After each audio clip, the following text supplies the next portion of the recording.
Over the years, I have found many tools that have helped me break out of limiting beliefs. But one of the most significant was being away from the place where those beliefs were formed. It gave me a lot of freedom to explore who I was beyond that conditioned self. I've been back home for 2 years now, and I hadn't anticipated how impacted I would be, or my subconscious would be, by returning to the place that I grew up in, the place that I became that limited self in. While I was going through the process of healing my inner child and reconnecting with that inner child, especially over the past few months, there was a lot of resistance to the pain that was being felt and the things that were being revealed. That relationship with my pain body, as Eckhart Tolle calls it,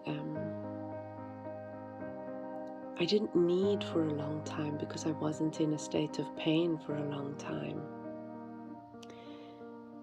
But this period has given me such an opportunity to reconnect with that, which is essentially what allowed me to have the deepened sense of compassion to work with the clients that I'd worked with a few years back.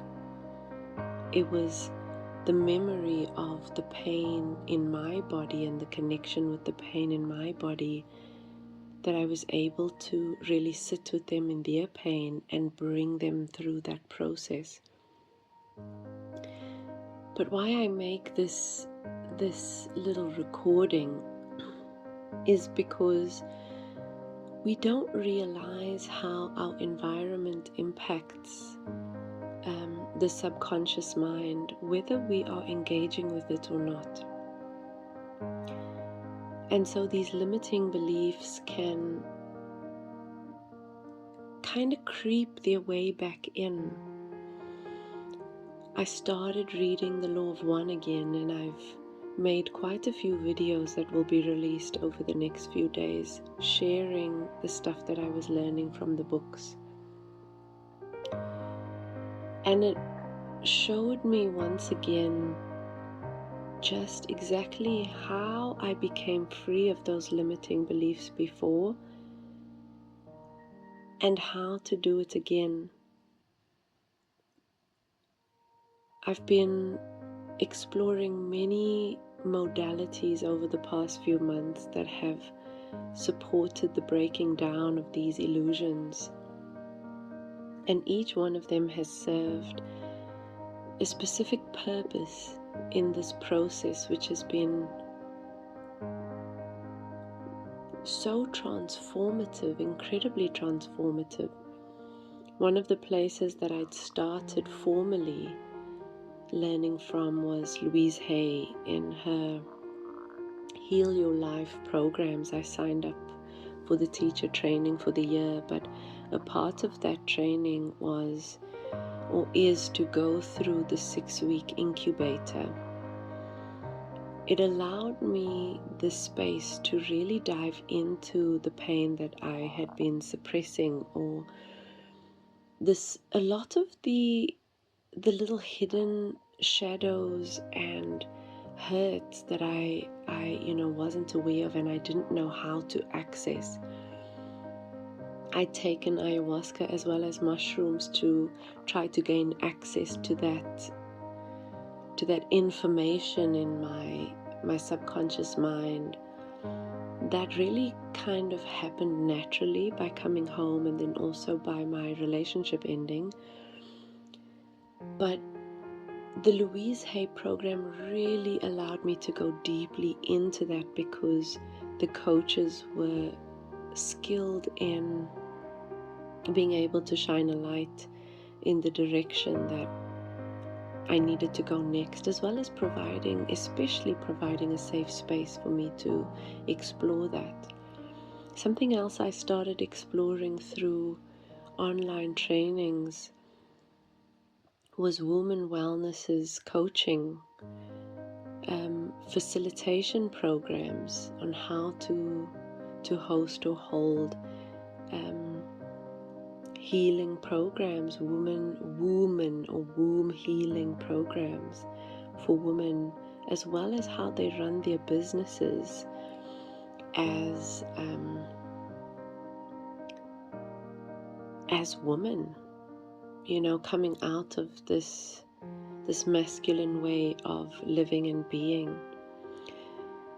What brought me to making this recording now was that I've signed up for a 3-week training program, a conscious business accelerator program with Aaron Doughty and Victor Odo, and Matt Sheffer does some group coaching, as well as Chris, I cannot remember his name, but the 4 of them together are basically helping people like myself who have conscious businesses and who want to make a difference in the world to be able to do so, to be able to have the tools to come out of the conditioned way of living and being, which is everything that is in alignment with what I've been teaching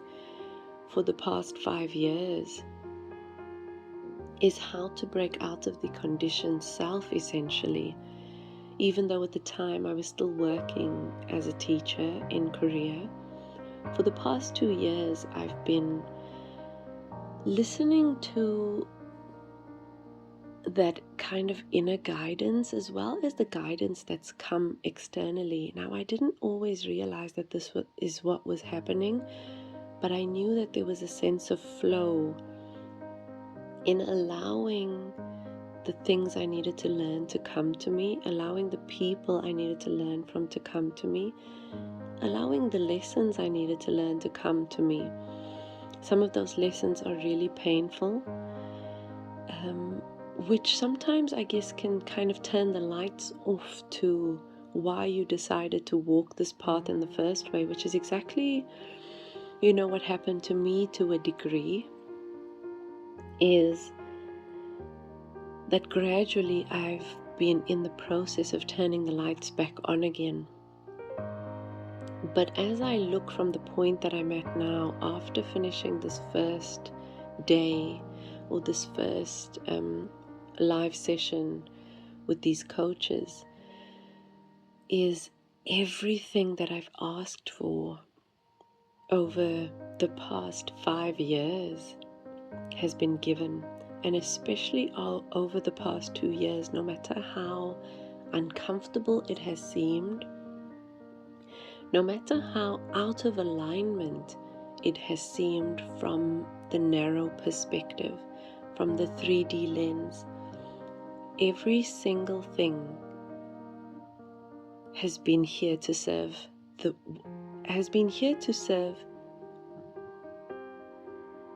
request that I have made.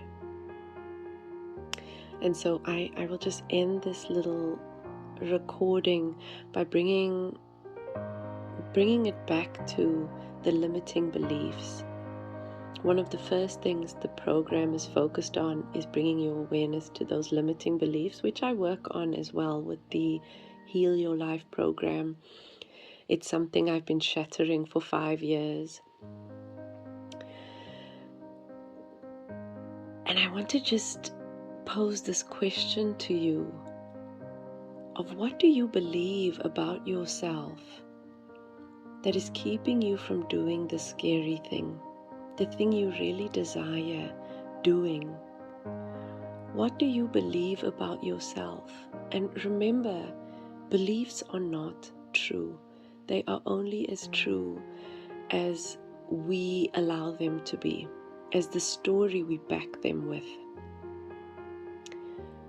So what are you believing about yourself that is keeping you from taking action toward the thing you really desire? And then how or what step can you take right now in this moment or tomorrow morning if you're in bed asleep, that will allow you to let go a little more of that belief and step into something more empowering. I wish you a beautiful night, and I will see you guys real soon. Much love.